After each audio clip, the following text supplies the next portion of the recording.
Chapter 33, October 26, 1963, morning. Mama says we need the money. That's that. And that's how come Mama and me, we've got no choice but to go back to the Tate's house to see if we've still got our jobs. Mama raps on the back door, fixes her eyes on her feet. I do the same. But Mrs. Tate doesn't answer right away with Ralphie in her arms. I look up to see tears filling Mama's eyes. She bites her lip, and I know it can't be easy for her to go begging on the white side. She knocks again. Again we wait. I reckon we better go, Mama says. But there's no way I'm leaving this place without feeling Ralphie's soft skin or hearing him laugh. Just wait, I say. And right then the door pulls open. There's Mrs. Tate looking all different than usual. First, she's got black spider splotches running from her eyes to her chin. Second, she's not holding her son, ready to push him into my arms. I hear Ralphie crying like a siren inside the house. I can't wait to kiss his tummy and make him smile. Good day, Mrs. Tate says. Morning, ma'am, Mom and me say. Mrs. Tate pushes open the screen door. My heart jumps inside me. I'm about to run inside and find Ralphie, but Mrs. Tate doesn't step aside to let me through. And it's like what I'm hearing isn't real. I'm sorry, she whispers, but we can't be using your help no more. Wouldn't look right, she says and sniffles. As you can imagine, my husband's not very happy with me now, so I've got to do what I can to keep this family together. Inside the house, I can hear Mr. Tate yelling. Now Ralphie cries even louder. Mrs. Tate glances over her shoulder, the back at us lickety-split. I've got to tend to my son, she says. I'm sure you'll understand. Understand? I'd like to, but Mrs. Tate still doesn't know how to fix up the bottle real warm the way Ralphie likes it. Not too hot to burn and not too cold to make his tummy turn. My insides scream. I barely hear Mama say, yes, ma'am, may God bless you. I hardly feel her grab my arm and pull me down the front steps, the walk, and honeysuckle trail. While Mama and me trudge along Magnolia Row back to our side of town, all I can see is that little boy lying in his crib, reaching out for me to pinch his nose and make him laugh. And Mama, she knows no matter how hard it hurts her to think about where the next dollar will come from, right about now it hurts me more. That's because the day I start work for the Tates, I took that little one into my heart. Once we're back to the Montgomery's place, Mama stirs up chocolate milk and Uncle Bump drapes a bed sheet across a kitchen window. Then Elias joins the three of us at the kitchen table. When you know it, here's my family at long last together, and I can't do anything but throw a double duck fit. Ever since my brother told me the real story of our family, I knew the anger was inside me, but I didn't have time to feel it, till now. My lip quivers. Mama takes my hand. What is it, she asks. I pull my hand back from hers. You lied, I say. I take a sip of that chocolate milk, but it goes down no better than tar. At long last, my brother breaks the silence. Some say the truth sets you free, and others say hate drags you down. And which one it would be for you, we never were sure, he says. You just got old enough to take this down, Mama says. And I reckon in the past few months, I sure did grow up fast. We noticed your new maturity, Mama says. You're not a baby no more. Uncle Bump grins. He'd been waiting for Mama to catch on. I suppose it's all because of that Mrs. Jacks, Mama says. I take a deep breath. Mrs. Jackson, Medgar Evers, and the man from the NAACP, and Martin Luther King, and Elias and Ralphie, and those girls who marched in Birmingham, and those 4 girls who died there, and the burning cross, and our burning house, and the fire inside me, I say. After I deliver my sermon, I'm calm enough to drink the rest of my chocolate milk, but it's cold as the ache in my heart, and I've got to confess my own little fib. I bite my lip and work up the guts to say it, and when I do, it comes out plain, like toast without cinnamon or butter. I went to the picking. Mama stares at the table. I skipped out on school. And who could believe after all Mama's been through, she's still got enough vinegar in her veins to get mad at me? But when she looks up from the table, I see it bubbling in her eyes. That ain't right, she says. Look at this mess. Sitting here spilling out our truths really is a mess. Sorry, Mama, I say. I tell her I didn't do it to hurt her. I went to the picking to stand up for us all. The more we run it over, the more Mama says she can understand me. But that don't mean I'm going to give permission to disobey, you hear? You got an issue with my rules, you come to me up front, no matter how hard it might be. I nod. Now what are we going to do, she asks. What are we going to do? Well, said Elias, I'm thinking of going to Hattiesburg to help up with the Freedom Boat. I can finish high school there. I picture the map on my wall, my state, Mississippi, and my capital, Jackson, and beneath it I see Hattiesburg. The place is south of Jackson, clear across the state, I say. My lip quivers again, but this time I don't put up my hand to hide it. I don't mind Elias knowing I hate him for him to go. Just for a while, he says. Thousands of us are going to prove that the court clerks would let Negroes register. We would. We're going to hold a pretend election. We're calling it the Freedom Vote.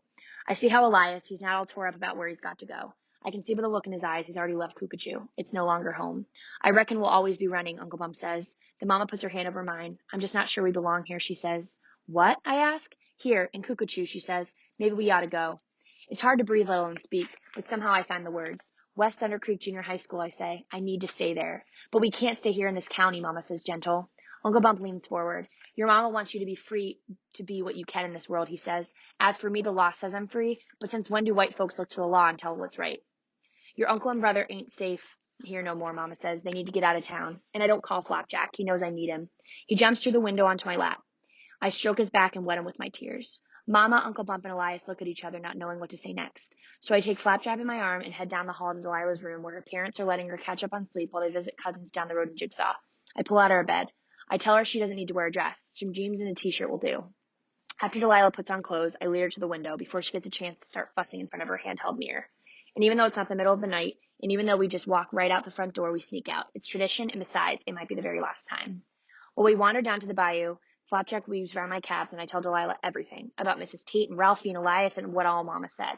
And I can't believe it, but as soon as we get there, she sits right down in the dirt. Now, how am I supposed to get on? She asks. I hate to think of leaving Delilah at all, but thinking about leaving her back here with Cool Breeze is even worse. I know she'll hold his hand. They'll stroll by the bayou, and one day they'll get married. I'll take the bus to see wherever you go, she says. Just speaking one word is harder than lifting a boulder. Bus? I ask. Wait here, she says and runs off. I hold Flapjack on my lap and stare across the water, where I once feared my brother drowned. I see all the cypress roots twist above the surface, and I wonder what turns my new life will take. I used to think I couldn't go on without Elias, but I did. Then I lost Uncle Bump for a short time that felt like forever. Now I'll have to create a new life without Delilah and without Mrs. Jacks, and I can't help but think it isn't fair. Why can't I ever have everyone I love with me at the same time? Why does life only work in pieces, like a puzzle that's never whole? When Delilah runs back, she's out of breath. She pushes a sack from the corner store in my arms. I peek inside it and see the colors of her gift. You sure? I ask. She nods, but in her eyes I see she's drowning in questions of her own, questions she'll never ask out loud. What if I can't find another friend to love me like you? What if I never get to model in New York City? What if I've got to raise my children to clean clothes for white folk right here in Cuckoo? So we sit without talking, the way we did the night Elias was gone too long. But this time I hang my arm over my shoulders and we stay like that for hours till we're both so hungry we drag ourselves back. While we walk, the sweet times wash through me. I remember Elias pitching his baseball down the lane to whoever would catch. I see Mama embroidering stars and suns in the sheets. I hear Uncle Bump playing his raggedy harmonica tunes. As soon as we turn onto Cuckoo Lane, we can't believe our eyes. The electricity's come on. Lights are flickering on and off inside the homes. We're so excited we run all the way to Montgomery's place. I've got to admit, I have a pang in my chest because today's the day I would have been able to watch my television set if it hadn't been kicked in and burned up, and if Uncle Bump had been able to find an antenna for the roof. But as soon as we get inside, I forget all about my television. Much as I'd like to watch a few shows, some things are more important. There's Uncle Bump, Mom, and Elias still sitting around the Montgomery's kitchen table where I left them. They're not jumping for joy about the electricity. Delilah takes one look and says, I'm going to see about Cool Breeze. Then she slips back out the door, leaving Flapjack and me in the kitchen to hear our fate. Once I sit down, Uncle Bump lays out the plan. Maybe tempers will calm, he says. In the meantime, I'll head to Hattiesburg with Elias and try to find work. I'm going to send my money home. Me? I'm sadder than a sunburned billy goat. But then Mama says, you'll finish up 7th grade at County Colored, and I'm gladder than an escaped farm hog. And I'm about to tell Mama for the 4,000th time, but I don't have to because Elias and Uncle Bump say it for me. It's West Thunder Creek Junior High School. You'll finish the school year there. Then we'll find a way to be together, Mama says. Meantime, the Montgomerys are kind enough to let us stay on their couch. The kitchen light shines down on all our faces. And I reckon everything looks bright, the same way it does when you leave a dark house and crash into the blazing sun. All afternoon, Mama, Elias, Uncle Bump, and me sit around that kitchen table making our plans and hashing over every detail of the trial. Even though parts of our talk are nothing but ugly, I'm warmed up the way all of us are at long last together. Mama sets a bowl of purple whole peas in the middle of the table. We're all reaching in, helping ourselves when she says, who knows where the next bushel will come from? She grabs a fistful of peas and rolls them down her tongue like bowling balls. That Mudge, he's crooked as a barrel of fish hook, she says. Then Mama really lets loose. Sure that man hid you, Elias. Sure he saved you from that barking hound when you was hiding in the corner store freezer. But don't be fooled. I bet if you got close enough to him, you wouldn't hear no thump-thump beneath that pinstripe suit. Just the catching of his cash register. If he didn't have a good use for you, he would have let you die in that freezer while the hound barked outside till kingdom come. Mr. Mudge knew if he sent you down to work at his stockroom in Muscatine County, I reckon someone knocked my head against the floorboard. Mr. Mudge hid you, I ask? Elias glares at Mama. Sure did that man, Mama says. Took your brother out the corner store freezer, defrosted him, and put him to work as nothing but an indentured servant. That's right, an indentured servant. Your brother lived and breathed in that Muscatine County stockroom day and night, eating only from Mr. Mudge's extra supply, no cornbread, no nothing. The only company he kept was his Bible. And go on, tell her, Mama says. Here Mr. Mudge saved my brother's life, and what did I do? I turned him in. Now I can't help it. I'm bawling a river. My brother's mouth hangs open, and one thing's clear. Elias didn't want Mama to say a word. See, Mama, Elias says, look what you did. Elias said he wasn't going to tell me because he didn't want me to feel bad. He says turning up the evidence was the right thing to do, the only way to save Uncle Bump. But I'm not so sure. She's grown up now, Mama tells Elias. She throws another set of peas down her throat. Don't go feeling too bad for her. As usual, Uncle Bump watches us, takes it all in. The Mama turns to me. Addie Ann Pickett, you're a regular hero, she says. Don't you forget it.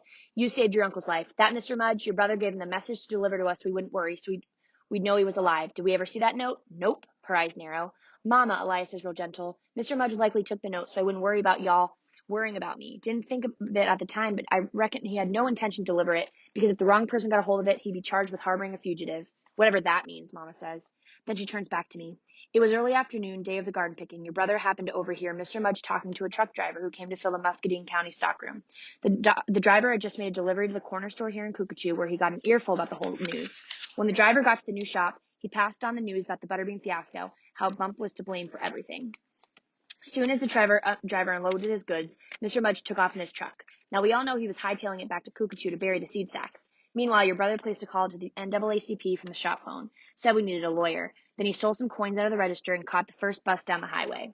I didn't steal, Mama, Elias says. You didn't steal enough, Mama says back. So far as I'm concerned, that man owes you a whole drawer full of money.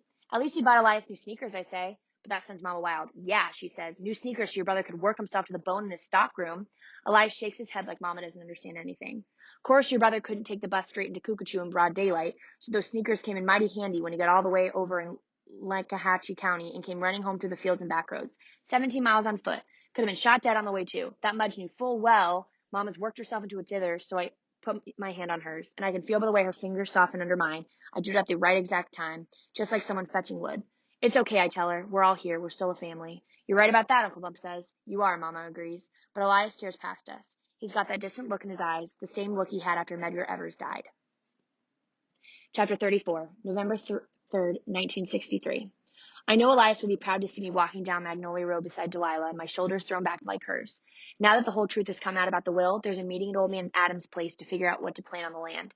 They put this meeting on a Sunday afternoon, so none of us have to miss school or work. Of course, Flapjack's right here, weaving around my ankles. I wish the rest of my family could come to the big house, too. But Mama doesn't want to take part of this garden, so she's staying home to rest. She says it'll take her a year to recover from the trial. It's a good thing First Baptist has taken up a collection for us, because she hasn't even gone out to look for work yet. And Elias and Uncle Bump left for Hattiesburg last week, so they're not here either. Before they went, Mama gave Uncle Bump back his gold pocket watch to sell for cash so he can start over. I've sworn to Mama I won't tell anyone where they've gone, but Mama didn't have to make me swear. On the Negro side of town, we all know my brother's heart is beating stronger than ever. Lately, whenever Bessie sees me, she winks like we're sharing the best secret in the world. But across the tracks, white folks are bumfounded. They're gossiping he might be alive. And me? I can't do anything better than pretend the rumor's nothing but a fool's wish soaked with my tears. Even though I'm here without Mama, Elias, or Uncle Bump, I'm still full of celebration, because at long last this garden's ours to share. And when I head down Magnolia Row, Delilah can't stop saying how fetching I look. I'm wearing the gift she gave me. Turn round, she tells again, and again I spin so she can see the yellow iris that runs down the back of my orange dress. Then Delilah spots Cool Breeze in the mix of neighbors crossing town. Come on, Slowpoke, she yells, and I run after her. We never do catch up to him, but that's okay, because I've been seeing plenty of Cool Breeze. I've even had the chance to study his dimples close up. That's because ever since my books burned up in the fire, Bernice shares hers with me at school, and Cool Breeze shares them with me at home. So every single night we do reading and math together at his house. Too bad about the electricity coming back on, because truth be told, I don't mind sitting beside him in the lantern light. Since our books are left over from the white schools, sometimes the pages are missing right in the middle of the assignment. When that happens, first I get mad to think we've got to use hand-me-downs, but then I get glad, because Cool Breeze and me don't have anything to do but talk. And now that Cool Breeze knows all about my daddy, he's starting to tell me about his. But trust me, Delilah comes around plenty to make sure we're not learning anything we're not supposed to. Now, Delilah and me walk around the side of his big house. I near about keel over when I see my neighbors pass by the side door and stream through the front.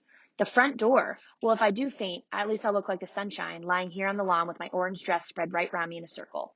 I bend down to kiss Flapjack goodbye. Then Delilah and me push on inside. Despite all my time working here, before this very instant, I never did notice how pretty the entry looks with the marble pillars on the inside. I mean, I sure saw the pillars, but I never saw them like this. I look up at the blue, yellow, and red specks dancing in the middle of the staircase. The banisters need dusting something awful. Delilah stands beside me, her eyes popping out of her head, because once and for all she sees for herself what I've been telling her this whole time about the no doubt about it, 100% honest-to-goodness truth. She stares at the deep red carpet, the silver vase in the glass cabinet, and the frilly white curtains in the living room. That's where Uncle Bump and me watch the shows, I say, and point to the empty space where the television used to be. And I reckon the folks from Old Miss took the leather sofa for the university library, since it's missing too. But even with so much furniture gone, Delilah's impressed. I leave her staring at the empty living room because I can't wait to see the kitchen. When I get there, I find Elmira leaning over the sink, shaking her way one way and the other. Elmira, I say. She turns to me, her eyes wet. It feels so empty, she says. And even though there's more people in the house than there were for Old Man Adams' Christmas party, I know just what she means. That Mudge, she says, he'll pay his dues. From the twinkle in Elmira's eyes, I reckon she's already cast a spell. Elmira's not the only one still sour Mr. Mudge never had to show his face in court. We all are. The judge says there wasn't enough evidence against him for a trial. He said someone likely planted those butterbean sacks in the forest near Mrs. Mudge's house to frame him. Wouldn't you know it, now Mr. Mudge is supplying free seeds, seedlings, and equipment for the new garden, including the use of his brand new tractor. So one thing's clear, Mr. Mudge wants to make extra sure he's not dragged into court later. Here, the innocent are run out of town, and the criminal flies free as a sparrow, Elmira says. On the bright side, soon as our community garden comes up right, folks is going to buy even less from the corner store. And I reckon Elmira's right. Some folks would rather rely on anyone but Mr. Mudge to fill their bellies. Even though we're going to grow our own vegetables, unless we take the bus all the way to Frankendale, we'll still have to get eggs, flour, bread, and honey at the corner store. And even if we do ride all the way to Frankendale, we still can't get Mr. Mudge's famous chocolate chip cookies there. I take Elmira's hand, pull her through the big house dining room, past the empty space in the ceiling where the chandelier used to hang. Once we get to the living room, it's real awkward because the Reverend and Mayor have set up folding chairs, but there aren't any signs for seating coloreds and whites like there are in the courthouse. So after some milling about and bumping into one another, things sort out in the regular way. The white folks sit down up front, and then some Negro folks sit down behind them, and since there aren't enough chairs, plenty of us stand in the back too. While we march to the front door of the big house but can't take a seat up front, I'm fresh out of ideas. The white preacher stands beside Reverend Walker. Both men wear black suits and somber faces. Let us bow our heads in prayer, Reverend Walker says. Several gentlemen take off their caps. Lord, Reverend Walker says, we ask you to spring a well of peace inside these walls as we begin a journey to plan for the garden the way that old man Adams intended. I hear a little boy laugh. At once I know I was a fool to think that Mrs. Tate would stay home with her son today. Why would she miss the most important garden club meeting of all? But now there she is in the third row, her husband by her side. The second I spot Ralphie on Mrs. Tate's lap, my lip quivers. I hold up my hand to cover it. From here I can only see the shine of his black hair and the curve of his back as he leans into his mama's chest. Give us strength, Lord, as we commence the first meeting of the All Cuckoo Garden Club, the white preacher says. Plenty of folks shake their heads when the preacher says all cuckoo, but everyone says amen anyhow, and things get underway. With the will in our possession, says Reverend Walker, it's nothing but a fact that all Cuckooians will eat from this garden come the spring picking. And we'll have half what we ought to, shouts Mrs. Worth from the front row. In the garden of the Lord, there's more than enough for us all, Reverend Walker says. Amen, yells Mrs. Montgomery. Next, the white preacher asks folks what should be planted this time around. For a minute, everyone's quiet. Then Mrs. Tate calls out, I like carrots myself. If I recall, there are 417 rows. I'd like to see at least 70 rows of carrots. They're good for the little ones' eyes and skins. Corn, cries Elmira. Everyone groans. No doubt they're thinking of the corn that bordered the garden and protected the butterbean criminal from view. Not Indian corn, Elmira says. Sweet corn. I can cook up a mighty good soup. Plus, I can make a lotion from the husks. 400 rows of corn cob then, says Mrs. Montgomery. Mrs. Worth turns in her seat. 20 rows of corn cob will be more than plenty. And right here, the All Cuckoo Garden Club gets off to a roaring start. People talk over and under and all around each other. Sometime during the yelling about the rows, Ralphie stands on his mama's lap. Now I can see his little face, his wide eyes, his pinch of sugar nose. He looks round at the people while my heart leaps out of my chest and runs over all these folks to that little boy. Then Ralphie smiles, and I reckon he sees me. He does. I blow him a kiss. But as soon as I do, that boy stretches his arms straight out towards me. But when he can't reach me all the way back here, his cheeks redden like apples. He tries to jump off his mama's lap, but Mrs. Tate holds him firm. Now Ralphie lets out a piercing wail. Mrs. Tate doesn't realize I'm to blame for her son's sudden tantrum. She excuses herself and takes her fussing boy outside. The second she leaves out the front door, I can't help but cry. Elmira turns to me. It's okay about the corn cob, honey. I'll find him somewhere, some other place. My nose runs too. Don't go ruining yourself about the rose. You look too pretty in that dress, she says. But all this fighting about the rose is nothing compared to the fight going on inside me. The fight to stay here with all these people when all I want to do is run outside after Ralphie. I slip away from Elmira, away from everyone inside a kitchen. I'm leaning over the drying rack, trying to find a way to stop the pain in my chest when I see Mrs. Tate through the window. She's holding Ralphie out front of her while he kicks his leg real mad. I'm not sure how long I stand staring, my face against the glass. But the next thing I know, Mrs. Tate turns to me. It's like we see into each other's eyes the exact same second in time, and that second gets stuck, and for some reason I don't look down. Our eyes, they hold on to each other's. Then lickety split, Mrs. Tate waves her hand like I should come on outside. I unlock the door. Before I know it, I'm in the yard of the big house, near the rows and the rows that all them folks inside are hollering about. Ralphie misses you, Mrs. Tate says. Hold him. She pushes her son into my arms. Ralphie, he's warmer than rain. I sing in his pedal ear. He's got the whole world. Slow, real slow, his scream settles into a moan. Then I hold up my finger, and soft as a cotton, he wraps his hand round mine. Afterward. The anthropologist Margaret Mead once said, never doubt that a small group of thoughtful, committed citizens can change the world. Indeed, it is the only thing that's ever has. The people who fought in the civil rights movement proved Margaret Mead was right. They protested, marched, boycotted, and demonstrated for many years. With the help of the media and federal courts, the civil rights workers exposed to the whole world the injustices that occurred in the segregated South. Citizens and lawmakers nationwide were disgusted by horrible images of police dogs biting young boys and fire hoses toppling little girls. And they were inspired by the nonviolent resistance of the civil rights activists, so they responded. On July 2, 1964, President Lyndon Johnson signed the Civil Rights Act. This act struck down the Jim Crow laws and promised freedom from discrimination for African Americans and for all Americans. The following year brought another victory in the struggle for equality. The Voting Rights Act of 1965 ordered the elimination of literacy tests and other obstacles to voter registration for minorities. The Civil Rights Act of 1964, the Voting Rights Act of 1965, and other important legislation opened new opportunities for African Americans and all minorities in our nation. People who were treated unfairly and had the courage to bring their cases to court also contributed greatly to the civil rights movement. Today we can see the results. Now Americans of all colors attend the same schools, play the same parts, sit together in restaurants, and marry legally. There are more non-white leaders representing citizens at almost every level of government, and the most blatant barriers to voting are gone. Compared to 1963, when Addie Ann's story takes place, there are far more people willing to speak out against racial prejudice. Unfortunately, discrimination against African Americans and other minority groups still exists. In fact, all these years after the civil rights laws passed, African Americans and Latinos are still least likely of all racial groups to get basic health care. And today, all these years after the Jim Crow laws were reversed, research has found that if a white youth and an African American youth commit the same offense, the African American youth is much more likely to wind up in the criminal justice system. North and South, many public schools that were desegregated by law are still segregated. One reason for this is that wealthier white parents often buy homes in different neighborhoods from those where poorer minorities live. In this day and age, here in the richest nation on earth, millions of children live in poverty, and a disproportionate number of them are African American and Latino. So really, the struggle for equality isn't over. Today, the cost of silence is high. You may be too young to vote for our nation's leaders, but you're never, ever too young to speak up for justice and lead by your own example.